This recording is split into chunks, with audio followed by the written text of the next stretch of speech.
ऐसा ही जड़ ले आना बा वो बंदे ने ठोकना बढ़ जा इधर बनवा ला संदा छोड़ दे उधर चलो जो साथ हां हेलो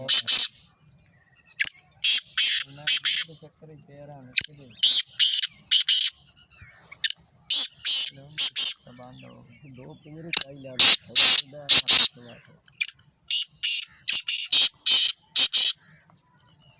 ओ खाजी दी काम जी आ भाई कौन नहीं आया जी गया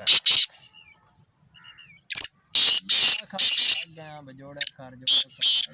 कमले हो गए